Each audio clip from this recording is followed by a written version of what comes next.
5 years ago, I looked around at our leaders and I got worried. So I got involved. I showed up at my local party meetings, I volunteered for local candidates, and I knocked on a lot of doors. And when I did, I asked one simple question. What do you think the problem is? And the answer I got most was Congress. But it was what they said next that was most telling. They said things would never change. And that sent me on a mission. And that mission has led me to No Cap Fund. Our goal is to uncap the House of Representatives and restore representation back to the people. That time at the doors helped me understand what the problem was in our government and how the people felt about it. The problem is Congress, and our people feel powerless. In the American Republic, representation is a citizen's power. Now, 5 years later, representation is poised to become the most significant political conversation of our generation. As a citizen, you'll need to understand the differences between single-member and multi-member districts. And we at No Cap Fund are here to help. But first, we need your help. Please go to www.y435.org and make a small donation of $17.89. In America, we are a government of, by, and for the people. It's time for the people to get back in the game. We're live, Walter. Can you believe it? We're back again with another episode of The Representation Station. Yes, it's official. We decided to name the show Representation Station because, let's face it, it was a better name. Walter wins this one. But we're all about compromise here at the No Cap Fund. I'm Jeff Mayhugh, and as I mentioned before, Walter Clapp is our president who came up with the name. And Walter Clapp, tell the people a little bit about yourself. Absolutely, Jeff. Thank you, and thank you for that gracious loser speech. I really appreciate it. So, folks, my name is Walter Clapp. I am an attorney. Now I hold 2 patents to my name, actually, believe it or not. I'm also the co-founder of the No Cap Fund here. And I co-founded the No Cap Fund with somebody who you don't see on the screen, Landon Glover. He is toiling away in his first year as a legal associate. And, we did it because we saw an opportunity.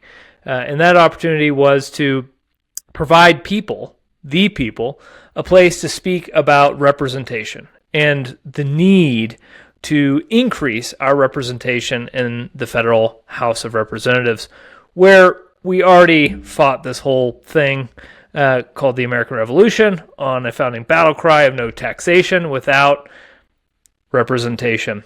And so I spend a lot of my time these days trying to think about what good representation looks like, what quality representation looks like, and how we can get that delivered by professionals such as lawyers, accountants, CPAs, engineers, electricians, but also our elected representatives. And I think that's what brings a lot of us here centrally is to this idea that we don't feel as though we are represented by those that we elect. So that's a little bit about me, background. I will pass it back. All right. Thank you, Walter, for that.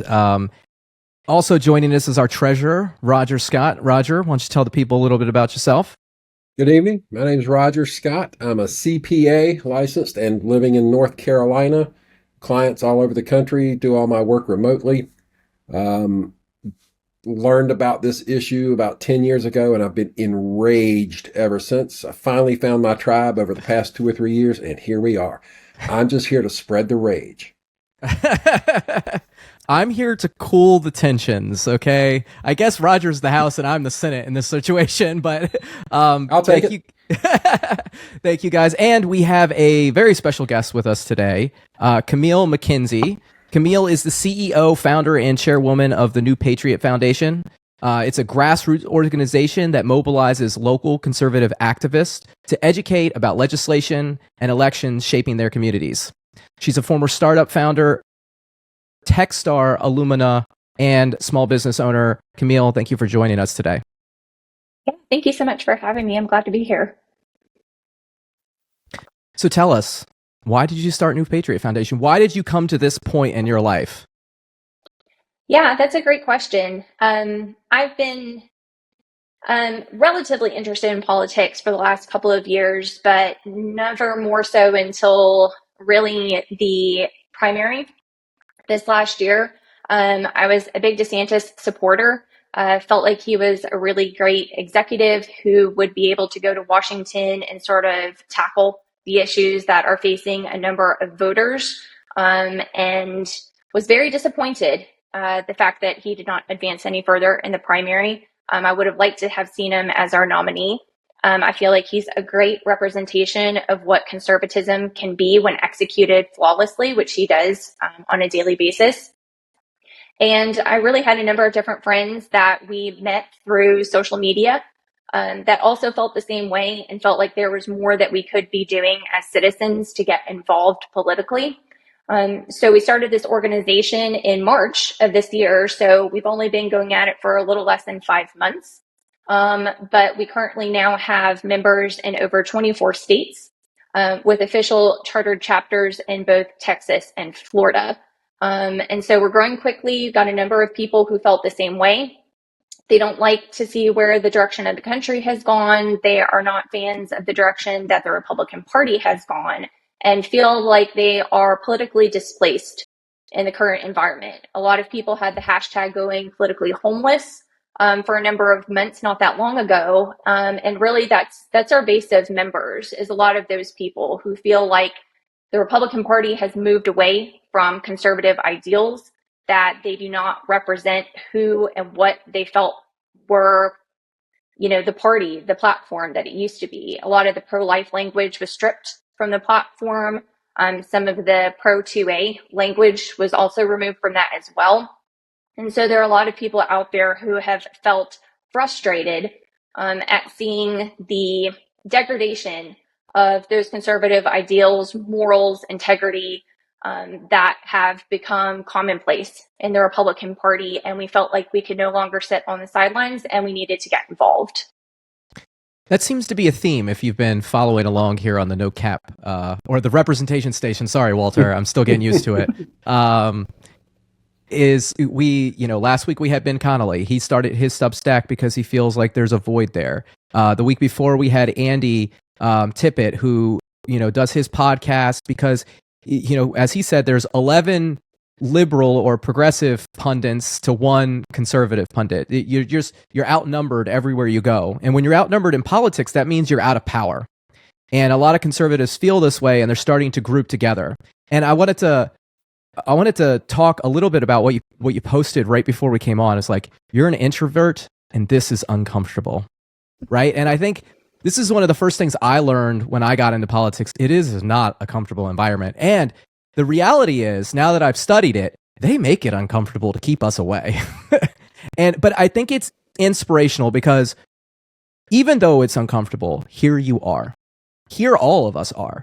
And that's the thing, I was talking to Joey today about why is this the moment to make reform?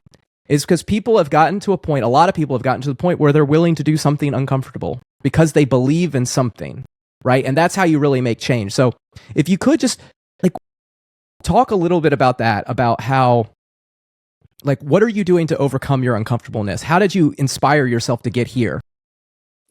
A lot of it actually started in my prior careers. So as you mentioned at the top of the segment here, my background is a small business owner. I've been a startup founder. I was an alumni of Techstars, which is a tech accelerator program that my husband and I participated in with a construction tech startup that we had. I've been in this position before of having to be in an industry where you're expected to kind of get up and speak about the business, which isn't typical. Not a lot of small businesses have to give up and give a ton of interviews and pitch your company. Fortunately for me, like you said, I am an introvert, so that does make me somewhat uncomfortable having to get up in front of people, especially at Techstars for your demo day, which is the very end of the program. I had to get up in front of over 200 people and pitch our company, which was just terrifying for me. But I've become, I'm no stranger now to that kind of environment of having sometimes adversarial questions about what you do because people are just trying to poke holes in your theory, but also people who support what you're doing as well. And for me, I am comfortable with being uncomfortable because I have a really great team of people that help out with what New Patriot is doing. We have a number of wonderful members who have made all of this very worth it in the effort that we're doing. And they're really what inspire me and want me to keep going and have told me that this is the right path in what we're doing.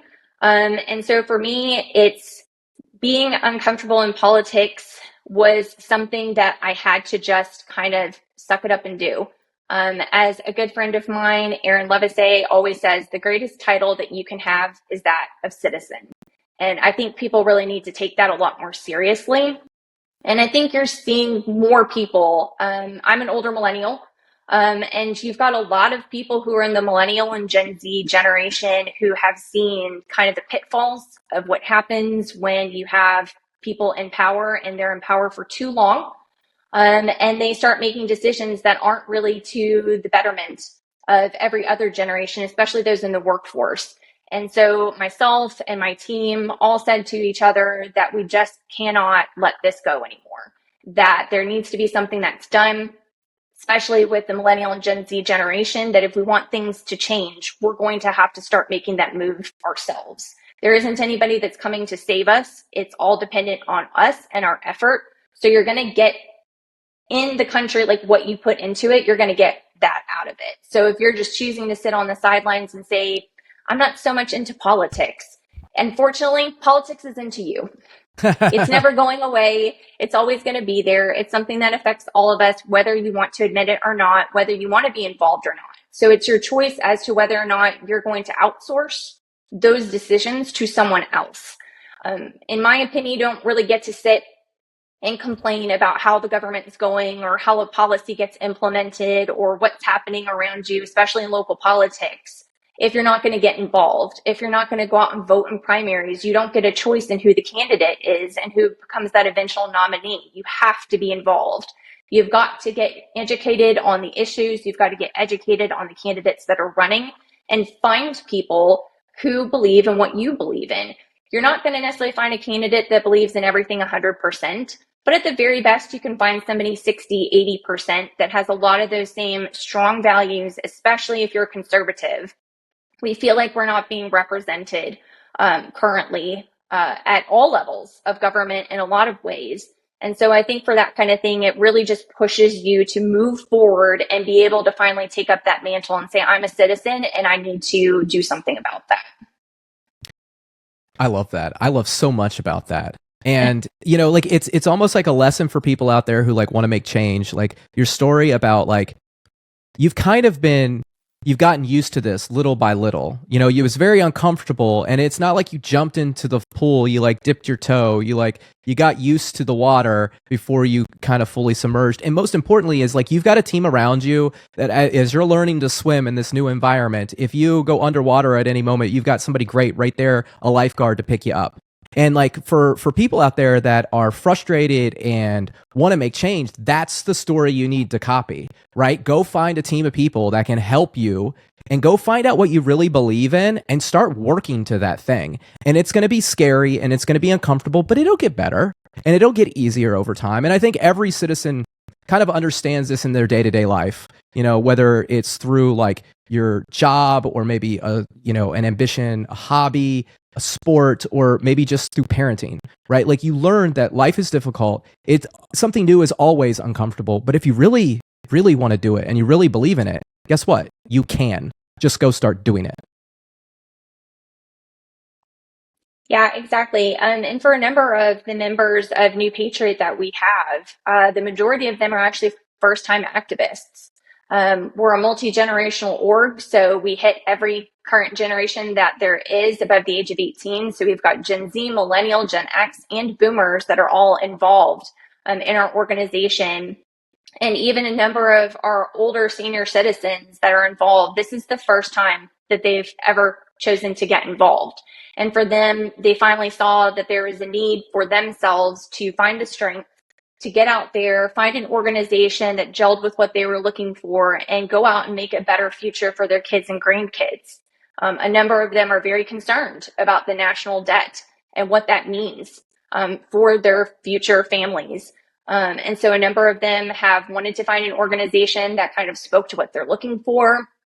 And that's what we really do. We're just a group of very concerned conservatives who want to see the betterment of this country happen, and we want to see it happen in our lifetime. And so a number of them have felt really compelled to want to get involved with a group and felt like New Patriot really spoke to what they're looking for. I love that. I'm going to bring in Walter, Roger, question real quick on this topic with Camille. Oh, all right. I was muted, and now I'm not. Your comment that you don't feel like conservatives are represented at present.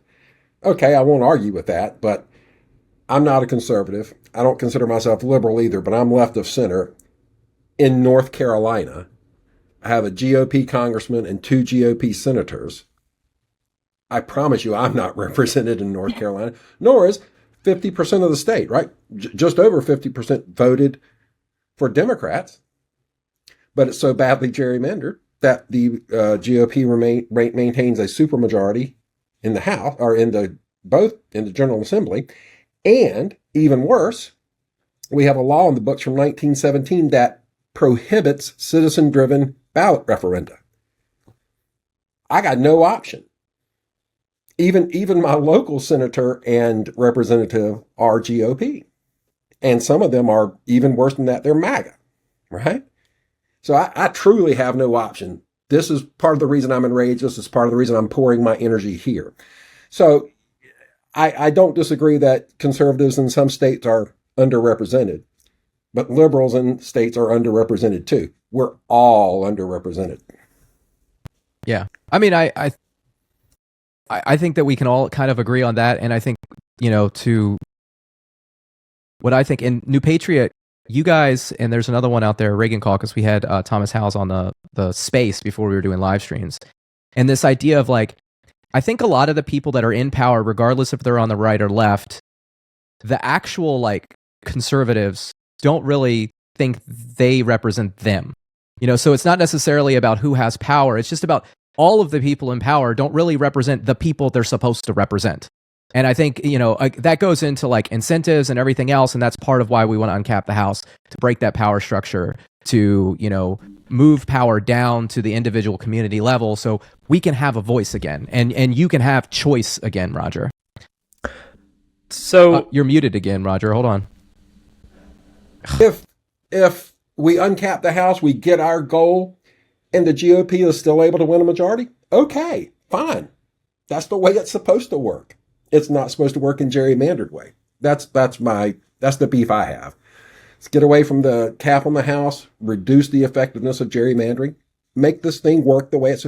I'm a CPA. I spend a lot of time talking about audits, comparing performance to the applicable standard.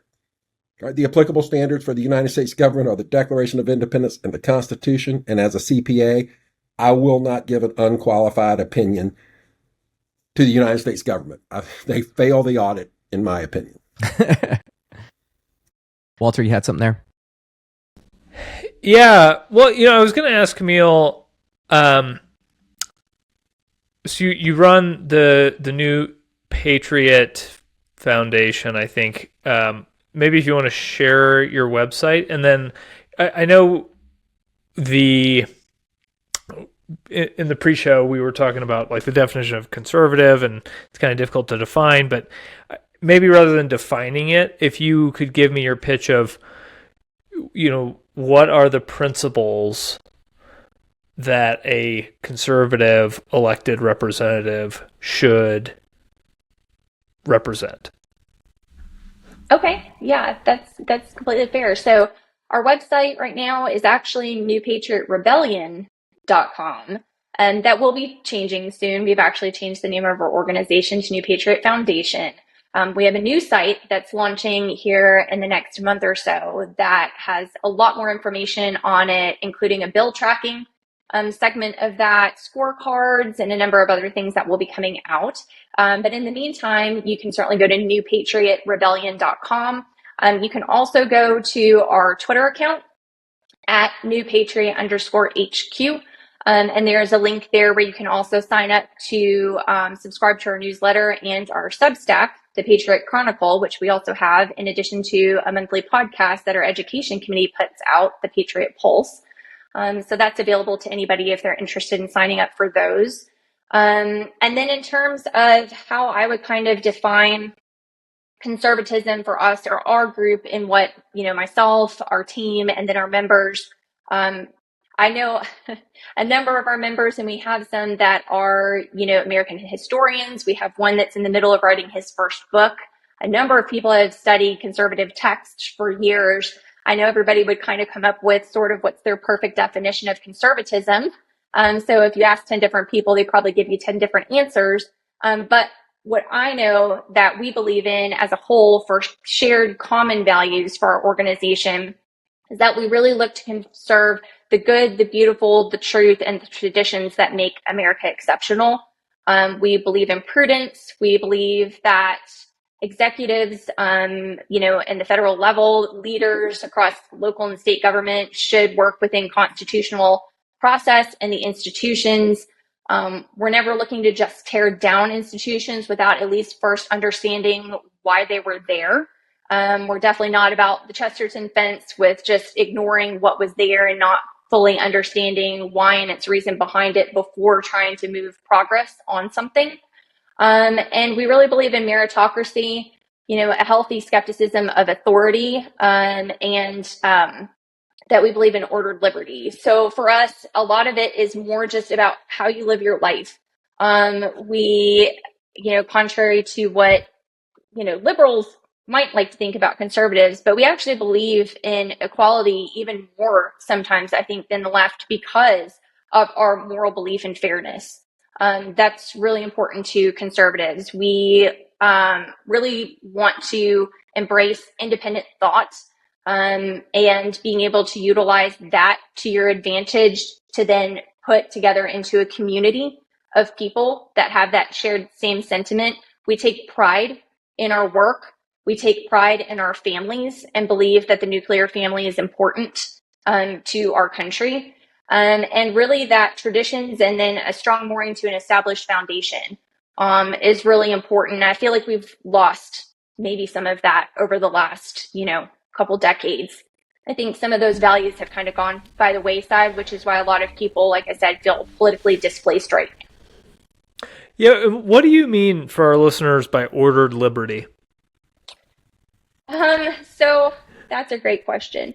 So for that, we really believe in people making use of what is in the Constitution, following the rule of law.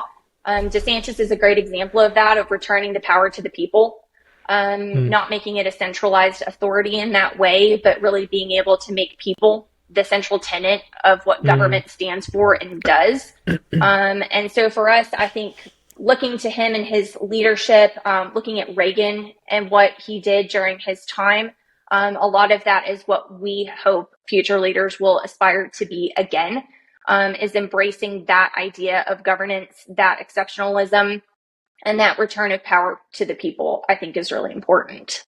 Wonderful. I appreciate that. And, I think as I was reviewing the principles on your website, I think one of the things that is essential to liberty, or one of the things that our founders believed was essential to liberty, is this concept of representation. That probably won't be a surprise to you, but it's presently not one of your principles, and so I want to, in the spirit of uncomfortableness, push you to, as you'll do this, the rebrand, you launch the new website, include that as one of the principles. And I think it's really interesting, actually, especially when you look at like the First Amendment and the Second Amendment, because what the founders were saying was, as between me and God, there is no representative, right? The First Amendment basically says I get to do whatever I want when it comes to religion, to my spiritual beliefs, in some non-trivial sense. And same with guns, right? As between me and the gun, no representative, right? It's just me and the gun, or the arm.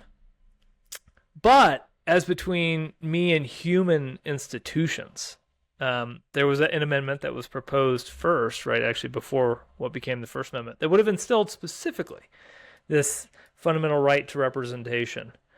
But you still see it a little bit in the First Amendment, right? The right to speak freely, to peaceably assemble, right? Those things are about, or the petition for redress of grievances, those things are about representation. And so, what we're trying to do here is highlight that word, and to that extent, sometimes we're like trying to define it. But like the left likes to talk about democracy, or I'll say the left. I think everyone liked to talk about democracy in the 90s and the 2000s, and we think the word of 2025 and beyond is representation. And so I hope I can get you on board in speaking that word to your fellow conservatives, because I do think it is fundamental to who we are as human beings in this republic. I agree wholeheartedly with that. It was the founding cry: no taxation without representation. Yeah, we cover every week, seems like. Well, and I think this maybe dovetails into another question we saw. Thank you so much. Applause. You signed the Declaration of Representation. I guess you hopefully read through it. You didn't just sign it willy-nilly. I think we're all interested to know, why'd you do it? Was it just to make us feel better, or was there anything that resonated with you? I don't know. I'm always interested to get your reflections, and also, comments. I think we look at it as something that could change a little bit over time. So if you have any, very strong feelings, we'd love to hear those too. Yeah. Tell us your edits. I don't know that I honestly do have any edits per se, but after hearing about you guys, reading what you were doing, I was actually just completely amazed that there is only one representative per 735,000 people. Am I getting that right? Give or 780, 785. Yeah, oh, wow. These days, yeah. But it's an average because it depends on the state. Because so I live in Wyoming. There's only less than 600,000 people, but then you go to I think New Hampshire, and they have over 1 million. So it just depends. Yeah. Well, certainly with that, I do think that we deserve to have more representatives in order to be able to better speak to the issues that people are most concerned about. I think that would be pretty impossible when you're that one single representative with that many different people and that many different opinions and issues and concerns that people have, to be able to hear people enough on what they want to see done to really fully be able to hear those concerns and then really be able to encompass that as a representative, where you're not being pulled in 1,000,001 different directions and not truly being able to get to the heart of what people want out of that. I certainly wanted to sign because I supported everything that you said that you wanted to do, namely increasing the size of the House of Representatives. I really do agree with that. Certainly rigorous discussion on the methods of expansion. I think I'm certainly sure that you guys have discussed that yourselves on what different ways that could be done. But certainly like having discussions and topics that can be thoroughly debated on how that could be done effectively. I know that engaging Americans, like you said I'm just reading your declaration here again, just to refresh myself, but to engage Americans of all political stripes in this cause. I mean, you're already in an organization where there is a couple of you on different sides of the political aisle, so to speak, and yet this is an issue that can bring all of you together, that it doesn't matter what your political philosophy is. Representation is representation. It doesn't matter if you're a Democrat, if you're an independent, if you're a Republican. So certainly I think everybody should support what you guys are doing, because it is fundamentally important to those voters that are out there that feel like they are unheard, that it's difficult to get the ear of your representative to let them know something that's going on, especially if you're a business owner. That can be especially challenging. I remember watching one of your last spaces where you were talking about that specifically, Walter, with one of your clients, and how that was very hard for them to be able to get through to somebody that could really understand what was going on with them. Especially, I think, in our current political environment with the tariffs that are going on, they've fundamentally hurt small businesses in a number of different ways. And if you're not really able to get a hold of your representative when there are 785,000, give or take, people to one person, I mean, imagine trying to parse through all of that information. It's not only difficult for us as voters, but the representative as well, how overwhelmed they must feel trying to be able to be effective in what they're doing. And then voters, of course, being frustrated when they can't get a hold of someone. So I definitely wanted to sign because I felt like what you're doing is important. I think it matters. I think it is fundamental to this country and what we stand for, and being able to fully feel like we are heard and seen. I love that. Well, she's a better pitch person than you, Walter. Walter's typically our pitch I was going to person on say, the this set. is perfect. We can just go home, just turn it off. We'll just clip that. All right. No. You need to have that banner up behind you so you can point to it as she says the words. You can point to the words. I need to put the banner here. It's coming. And it's still in the RV. You also hit on like some of the vocabulary. You recognize instinctively after reading and thinking about it just for a minute, because we haven't really talked about this issue together. Instinctively, you recognize that not just is the citizens unrepresented, they can't be heard, but you also recognize that the representative themselves is overwhelmed, right? Like they are overwhelmed. And it's funny. I recorded my own podcast today from a politics and parenting where I'm talking about this issue a little bit. And one of the things that I think we need to do, and Walter had mentioned it earlier when he was talking to you about representation, is you got to give people the right vocabulary to make change, right? And that vocabulary is the word representation, because, when I got involved with politics, the one consistency that I heard is Congress is broken and there's nothing we can do about it. And what does that tell me? That tells me where the problem is, Congress, and it tells me what people feel, which is powerless. Okay, so I found also a problem, right? And so I found this issue that speaks to those two things, right? Uncapping the House works on fixing Congress. Congress is overwhelmed, right? And representation is people's power in the republic, in the American Republic. That's your power. Like what people are saying is Congress is broken and I feel powerless. And what I'm saying is you're right. Here's your power. Go fix it yourself, right? And like that's what we got to do. We got to give people the right vocabulary. So I love, because people try to tell me this isn't a winning issue or you can't convince people of this. And my thing is it's like an Apple Mac product. It's very intuitive. Once you get thinking about it, you'll figure it all out for yourself, right? You don't have to do a lot of work, and that's why it's the winning issue. And it's why we're trying to have conversations with people like you who are looking for answers. You're starting groups to be represented, new Reagan caucus. And we need to find somebody on the other side of the aisle, because we've been very conservative heavy the last few weeks. I've tasked our intern Joey to find somebody. So if you have recommendations, please send it out. But I love that, and I appreciate you giving me a really great sign ballot to cut and share on social media. Speaking of vocabulary, I have an edit I'll offer to Camille. She said earlier, representation is representation. No argument. But I would add to that, theft is theft. My position is the Congresses since 1929 have been stealing our representation systematically by eroding our, increasing the size of the representation is representation, and theft is theft. Some people will respond to the fact that they don't have representation. Others will respond to the fact that somebody is stealing from them. That is interesting. I've not heard you phrase that quite that way, Roger. And I mean, it is certainly in the outrage social media environment is worth considering. Yes. You being our it appears you're like taking on the outrage curmudgeon role. I'm the grumpy old man. Quite happy. Grumpy old man. I got to tell you, I'm not going to lie. I'm jealous that you get to be the grumpy old man. I want to be the grumpy old man. I want to complain too. I think we should all just complain. We should have a grumpy old man episode where we You'll always be a grumpy young man to me because you're just not old enough. That's right.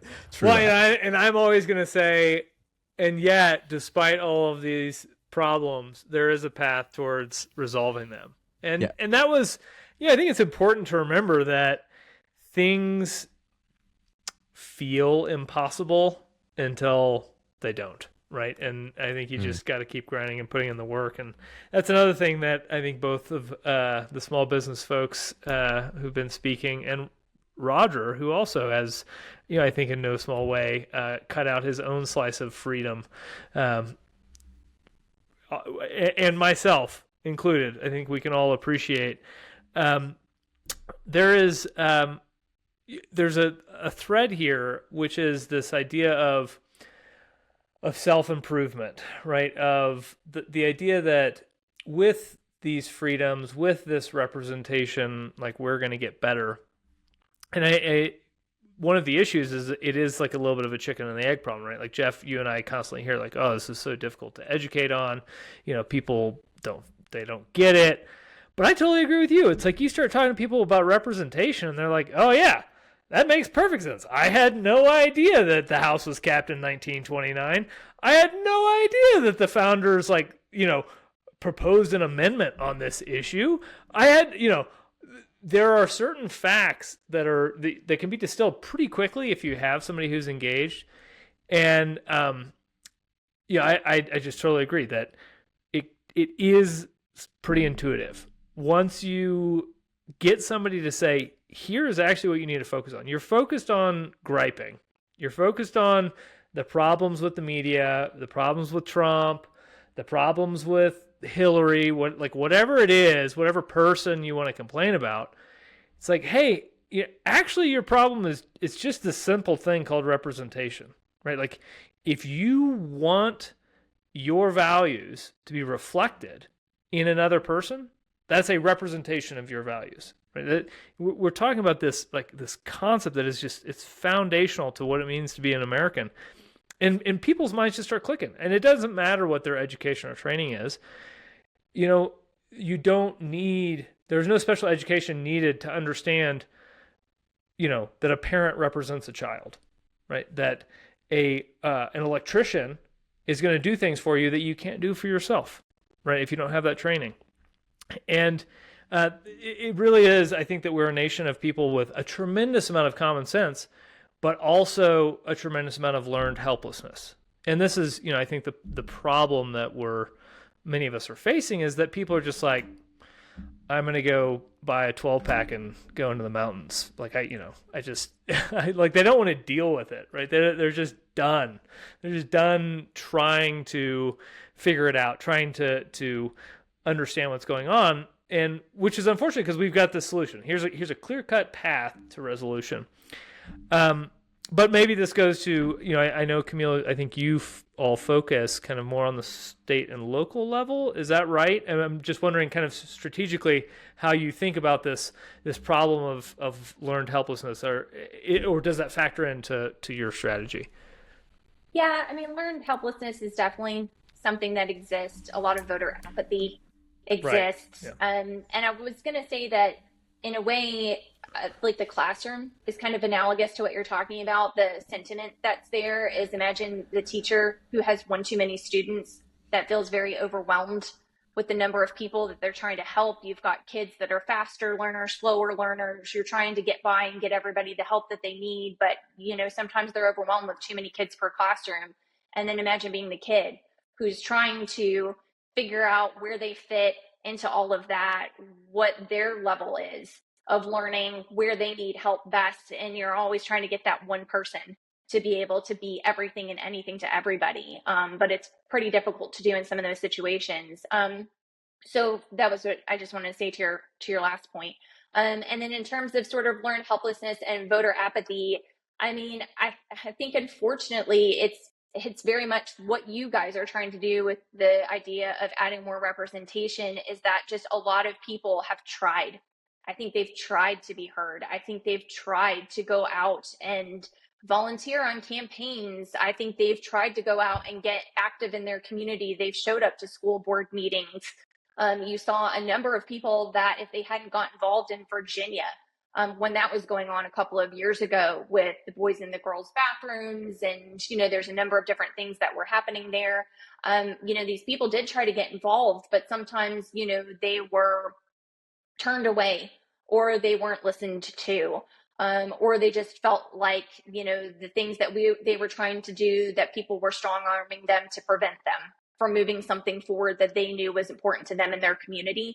And so it certainly is driving some of that learned helplessness. I mean, after a while, that is what you're learning, that no matter how much you try and the effort that you put in, sometimes it just doesn't go anywhere. And often I think it's just because we've got a number of people that, like you said, we don't have enough representation for the number of people that we do have in this country. But then also, once people move on to Washington, it seems like everything and everyone there has their own agenda. Voters get left behind, more time gets spent in DC. You suddenly are inundated with a number of different agendas, colleagues. The party has its own idea of what they want represented, which may or may not be in alignment with the voters. And so I think you get people do feel very powerless sometimes. But what I would say to them is, I understand the feeling. I definitely can understand how that can be overwhelming. It can be dejecting, but not to give up. If you give up, then you almost certainly fail. Now, there's a difference between that and trying your hardest and just to keep going. I think that more people need to band together than maybe they have before. I think oftentimes, I tell our group frequently, that there's power in numbers. So the more people you can get together and come together with a common cause, the easier it is to sometimes get those representatives to better be able to hear you.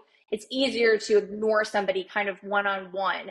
It's harder to ignore when you've got a large group of people that are all saying in one voice, this is what I want to see happen, which is really a lot of what our new Patriot members were looking for, is a group that feels the way that they do, that they found common fellowship with other people, and they were able to kind of band together and have that one voice to say, this is not okay. This is what we want to see happen. And so a lot of our focus has been more on local and state, because that's really where politics affects you most. That hits home the hardest. That's in your direct community. That's your sheriff. That's your mayor. That's your school board. That's your city council. Those are people that are directly affecting property taxes. They're directly affecting your kids' school curriculum. They're directly affecting crime rates that are in your area. And so I know people like to focus a lot on the federal elections. They like to focus a lot on what, the president in office is doing at the time. And I get it. Those things are big, major news stories, and a lot of people like to talk about that. And sometimes they think they do it because it's easy. It's in the news. Everybody's talking about it. It's nice to just be able to vent on social media, or talk about how stupid the next politician is, or what dumb thing they've done next. It's harder to talk about the things that are nearest to you, because that actually involves you having to get involved and wanting to change it. Because if all you do is complain to your neighbor down the street, nothing's ever going to change. Nobody knows that you have a complaint if you don't go tell somebody about it, if you don't show up to vote, if you aren't aware of what elections are currently going on. A lot of people don't even know sometimes that school board elections are happening until the signs start going up on the side of the road. And then you're like, oh, I didn't realize that there's a school board election going on. So we've really made it our mission to spend more time at the local and state level with being able to educate people on when those elections are coming up, letting them know who's running. A lot of them are obviously nonpartisan races, but to a degree, everybody is somewhat partisan in some of their viewpoints that they may have. So they may not be voiced necessarily publicly, but there are things that you can ask of those people that might be on your school board or your city council or your sheriff, and what their views are. And so it's really incumbent upon us and our organization to find more of that information and keep voters informed of that, because a lot of that affects them so much more on a day-to-day basis than the federal government does. Yeah, I think that's really important. And you said so much there that I could probably cut and make for a commercial for you guys, right? Because that was really great. And it's a civic lesson. It's a civic lesson for people to understand if they're frustrated, how do you make change? right? Like, how do you actually do the things that you want to do? And again, to your point, step one is getting involved. And to another point of kind of the system and the learned helplessness is a lot of people don't know when those races are because it's hard to find out. If you like, I've even been in the local GOP meetings. The people running the elections don't know when the elections are going to start because they're deciding so close to when they're actually running them. And I think part of this is like calculated on one faction's behalf, and then another faction's behalf, they're just not like good at their job, like they're just not prepared, because various reasons we won't go into. But so I but that ties to another question I wanted to ask, which was, you mentioned you guys are focused on state and local, and I mentioned like what you just said is it's a civic lesson. And when we talked in our pre-interview, you talked about civic education and how important it was. What is New Patriot Foundation doing for civic education? That's a great question. So at present, we've not fully fleshed out what that will look like exactly. Like I said, we just got started in March, so we're only about 5 months in. So we're still trying to figure out a number of different things. But we have started a national education committee that is comprised of a number of our different members across all 24 states that they currently are in. So we've got a number of people that have history in American history. They've done extensive studies of conservative sources and texts and articles and books. And they're very passionate about this particular subject. So that's really our biggest committee right now is the National Education Committee. At the moment, until we're able to do more in-person events with each of our chapters, we're sort of funneling that through our podcast, which the Education Committee puts out their own episode of once a month. We're hoping to increase some of that as we go along here to include even more. But they try to distill down a lot of that information that they have extensive knowledge in and be able to share that back to the general public. For them, they felt like a podcast was the easiest way to reach people because it enables them to sort of listen while they're doing a couple different things throughout the day. But they're really focused on a lot of different areas, including with our own members. We do workshops and training with them every month. This month, next month, and in September is a 3-part series of Robert's Rules of Order, which is quite important for when you're attending REC meetings, when you're going to city council meetings, school boards, things like that. It's really important to be able to better understand how those function so what's happening and kind of understand the procedure that's involved with that. But we've got a lot of really great things that are coming for that. And the more that we keep spinning up more of these chapters and things like that, the more we'll be able to coordinate across each of those chapters across the country with different subjects that we want to cover month by month for that. That's awesome. I want to just frame, Camille, for your people, why we focus on the national question of representation in the federal House. And it's not because we don't care about state or local. I live in Wyoming. State and local politics here are in a lot of ways super accessible, right? Like a few thousand people and I could go change things fairly easily.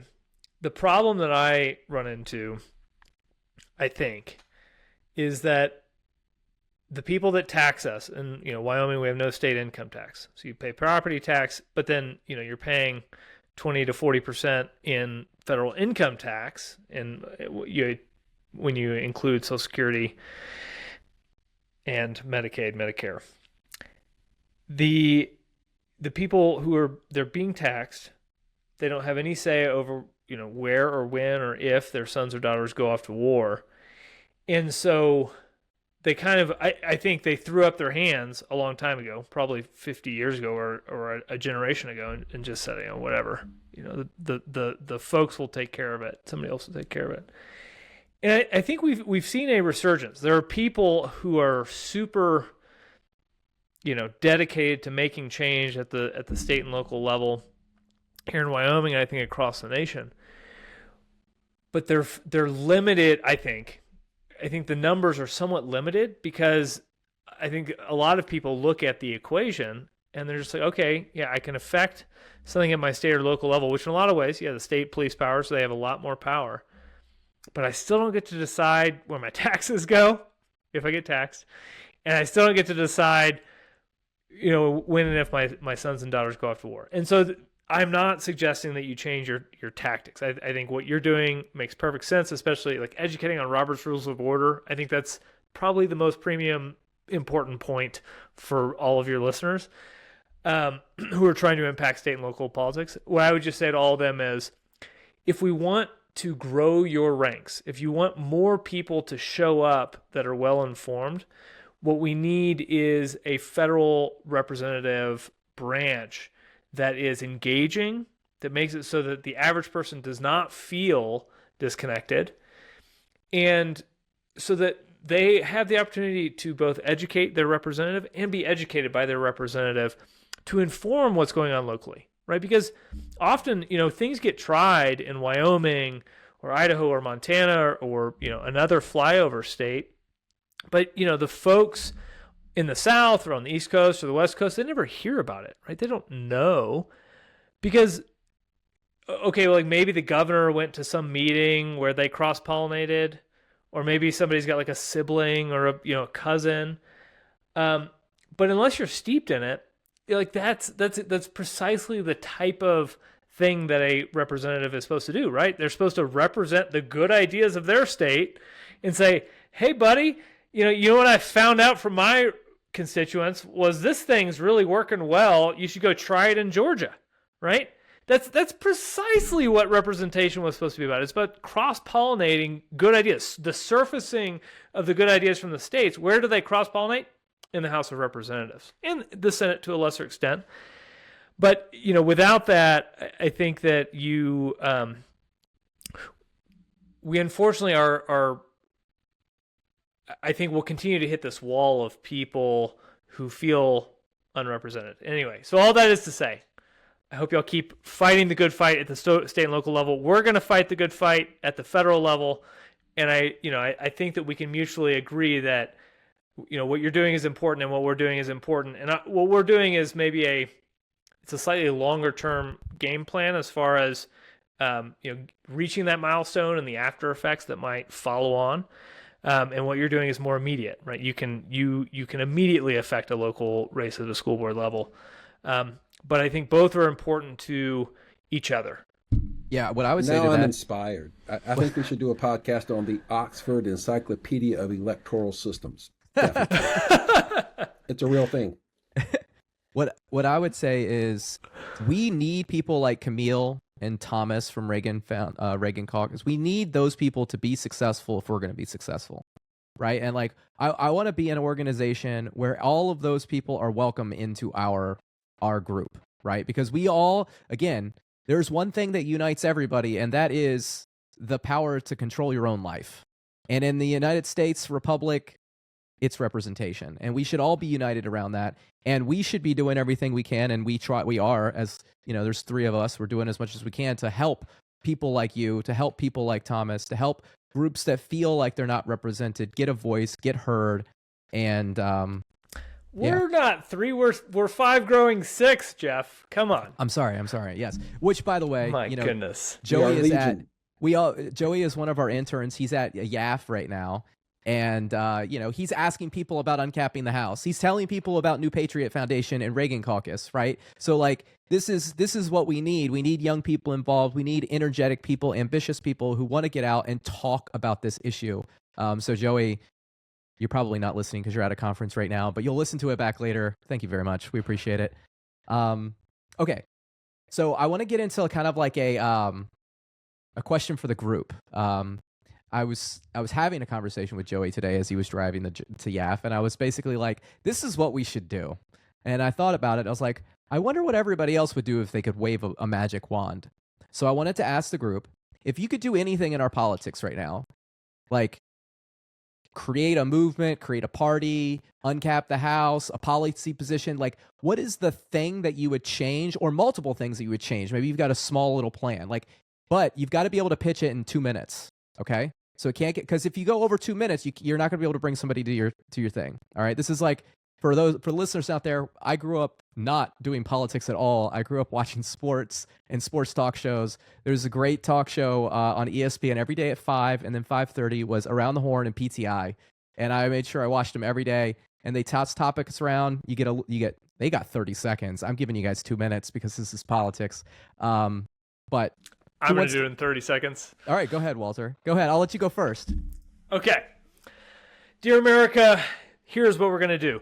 We're going to uncap the U.S. House of Representatives, and through that uncap, we're going to make a series of rules changes so that we ensure that your voice is heard. If a bill makes it through committee, it's going to get heard on the floor of the House. Throughout this change, we're also going to be eliminating the Department of Education, and your representative is going to be in charge of educating you and the friends and family in your district, and if you don't like the education you're getting, you vote them out of office. Following on to this, we're going to be uncapping the state houses to follow on this federal initiative to give everyone at every level of society in America a bigger voice, a stronger voice, a clearer voice to the centers of power that have centralized over the last 100 years. So join me in this effort to increase your representation. All right. Well, that was definitely you definitely cleared the time. I don't know if you win with the best argument, but you've got a lead up in the time allowed left on the board. How much time did I use? You used about a minute, and so you left about half your time on the board. Well, so I didn't do it in 30 seconds. Well, no, I failed. I'm disqualified. All right. Who wants to go next, Roger or Camille? I'll go. All right. What I you would got, wave Roger? a magic wand to ensure that everybody on the planet, but certainly in America, understands friction ain't free. Friction consumes resources. Always has, always will. There are too many people in America today, particularly in elected politics, that will pay any price to get their way. It reminds me of the plot of the old Dickens novel, Bleak House. You remember this? Right? There's a case, Jarndyce versus Jarndyce, and a bunch of people with expectations of a legacy from this huge estate fight for years and years until the entire fortune is consumed by lawyers' fees. The lawyers got it all, and nothing went to anybody. That's friction, and that's what we're living through right now. Dickens knew it 300 years ago. Blame it. It's the lawyers. Always the lawyers. All right, The lawyers get it all. You guys, Because they're smart. 52 seconds, Roger. You left a minute on the board. All right, Camille, let's see what you got. Well, I feel like Walter got to prepare for this in advance because I feel like he definitely practiced that in the mirror or something before this last stream. Or you've been asked this question before, I swear. Yeah. Only in my dreams. So I am obviously not really prepared for this question, but I suppose I would base this on a recent space that I actually had. I would pitch everybody on finally in some of our lifetimes being able to see an Article 5 convention, an amendment convention. I want to be able to see that happen. I think that would be important for those of us to be able to engage with that. I think when you're talking about ending something like the Department of Education, that should be done through an amendment. I feel like states definitely could get together and start making plans for things like that. I support the fact that DeSantis has gone around to a couple of different states and proposed a couple of different amendments, including term limits and a balanced budget, and doing that in the form of an Article 5 convention. I feel like that's something that was given to us by the founders that we definitely should start embracing more of, if nothing else, to at least have a debate on different topics and enable people to be heard in that way. I think would also be great in addition to increasing representation. Ooh, minute and 22 seconds. Still left a little time left on the board. Yeah. All right, let's see if I can do this in under 2 minutes because I gave a lot of time because I talk a lot. So let's see if I can manage to do this. Walter, you gonna clock me or gonna clock myself here? 1 second. Let me get my. Because once I start talking, I'll forget about the clock and I'll abuse the power. Yeah, me too. All right, 3, 2, 1. You're on. All right, I would start an organization that's focused on teaching people about representation. Then I would go out and I would find a whole bunch of people that are ambitious and hardworking. I would try to get them together and form a group. Then I would go out and I'd find other groups of hardworking, ambitious people and try to pitch my idea to them. Then I would get inside the elite group to the think tankers and I would learn from them and educate myself from them, refine my argument to be able to better pitch it to everyday citizens. I'd spend every waking hour that I could, speaking with average people, trying to listen to them and what they actually want to hear. Then when I get inside that elite group, I'd go find the people I think can make change. I'd go find a Dean Phillips, a Paul Ryan. I would bring them back into the political arena, and I would tell them or teach them or share with them what I've learned, and I would educate them on who to hire and what groups to build. And then what I would ask them to start winning elections again. And when they get in there, I'd have them point me in the direction to their fundraisers. And I would ask that fundraiser, do you want to take over the Republican Party or the Democratic Party, or do you want to start a third party? Because let me tell you how to do it. Let's focus our resources in this state. Let's win this election. Let's win this election. Let's win this election. We isolate the weak points. We'd find the candidates to right on the right spots, and we would win those elections. We'd get into the House, and we would have a voice again. That's what I would do if I could wave a magic wand. Okay, America, listeners, that was 1 minute and 24 seconds. So good job on staying under time. And please let us know in the comments, do you like Jeff's 27-point plan or my 2-step plan? So wait a minute. All three of us talked longer than the lawyer? Yeah, something's not right about that. That's backwards. That's screwed up. There's a famous, I think it's a Hemingway quote. He says, he ends a letter. It might have been Steinbeck. I think it was Hemingway. And he says, I would have written a shorter letter if I had had more time. Yeah, I think that's Hemingway. I've heard that too, yeah. And I think about this a lot as a lawyer because, one of the principal things that we do is write briefs. But of course, all the briefs have like word limits because all the lawyers, can't help themselves. They're charging by the hour. And so I do. I try very hard to be as succinct as possible. And so on this note, I have to take a moment on Article 5, Camille, because this is something I've thought about deeply. So when I clerked for the Senate Judiciary Subcommittee on the Constitution, I was like team Article 5 Convention of the States. I spoke about it, talked about it, wrote about it. I was like, the only way to save our country is to have an Article 5 Convention of the States. And I think in some ways that is still kind of true, right? I think that if we're going to address the issues that are poised by artificial intelligence, social media companies, the internet, and the privacy concerns therein, we need some constitutional amendments, and like there's some other stuff that is, also hot button topics, like the 17th Amendment, the Senate, right, is what I'm talking about there. And probably to address those things, we need a convention of the states. But I want to read for you. So Article 5 says, the Congress, whenever 2/3 of both houses shall deem it necessary, shall propose amendments to this Constitution, or on the application of legislatures of 2/3 of the several states, shall call a convention for proposing amendments, which in either case shall be valid to all intents and purposes as part of this Constitution when ratified by the legislatures of 3/4 of the several states, or by conventions in 3/4 thereof. The important point that I want you to come away with, and your listeners, or the people from the New Patriot Foundation, is that in Article 5 Convention presently, in the text of Article 5, either just amendment by the Congress or a convention of the states, in either situation, Congress is writing the rules. And so the text here, and I'm gonna abbreviate, so I'm gonna skip the middle two clauses. The Congress shall call a convention for proposing amendments. That's the convention of the states.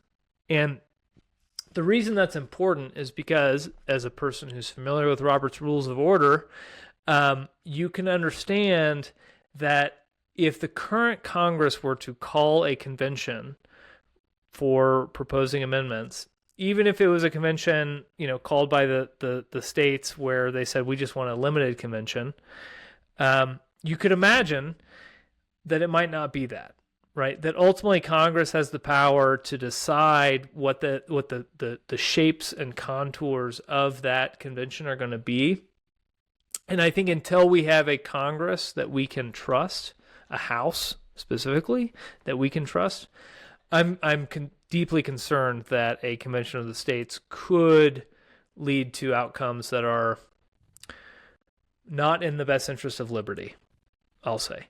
And that's not to say, we uncap the House. I think step 4 potentially is a convention of the states. So I love the idea. I think that we have to uncap the House before we get there, and I hope that your fellow patriots will agree with me in that logic. And just to close this out, I was at the Republican State Convention of Wyoming last year, and in that convention, the same issue came up. We were talking about having a convention of the states potentially on specific amendments, which I know is popular. It's circulating in all the states. And I gave this speech to my fellow caucus members, and they ultimately agreed. We had one no vote out of committee.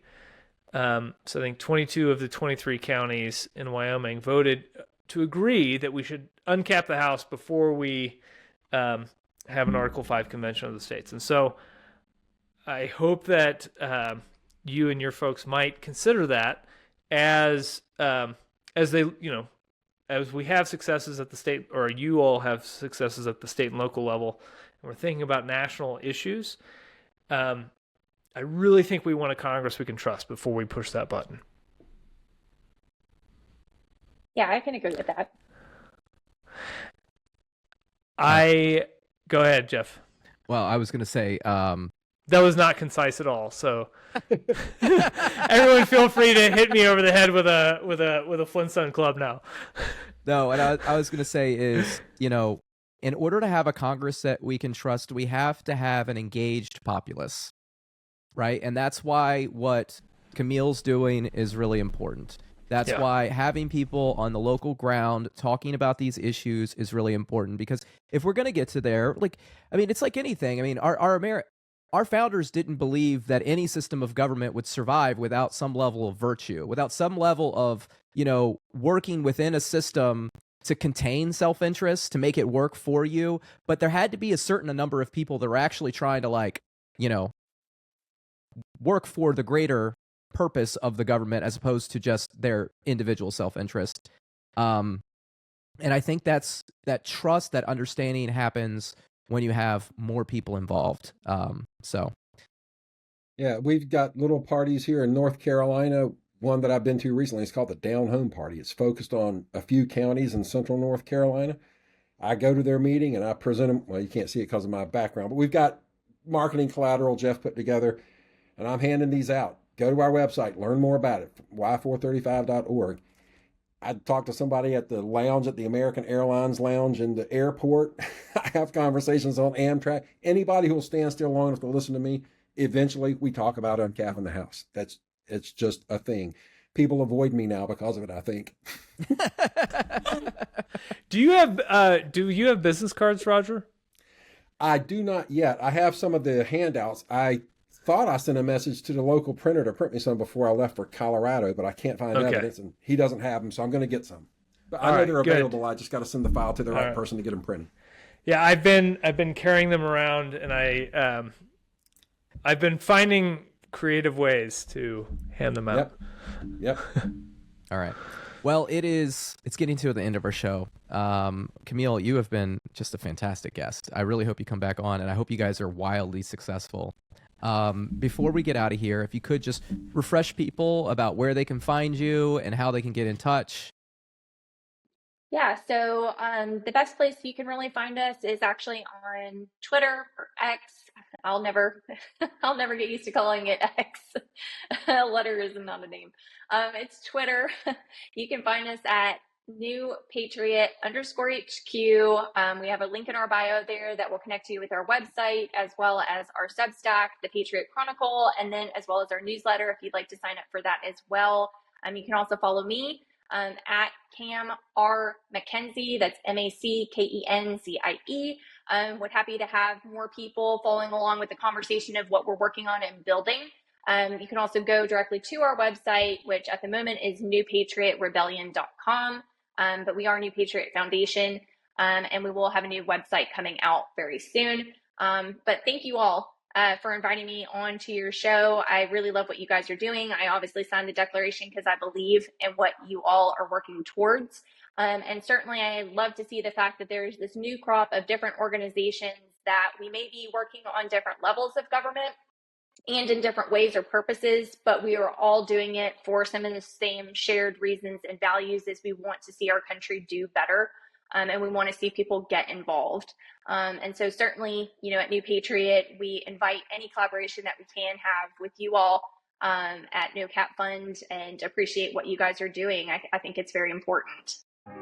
Awesome. Thank you so much. And to our listeners out there, if you want to follow along with us, you can follow us on Twitter/X at No Cap Fund. If you want to learn more about representation, you can go to our website, www.y435.org. You can learn all about representation. You can sign our declaration for representation. You can sign up to volunteer, and you know what? You can even make a donation. Anything would be nice. You can follow us on YouTube, Substack, Blue Sky, Facebook, at No Cap Fund. And until next week, peace, love, and representation. And representation.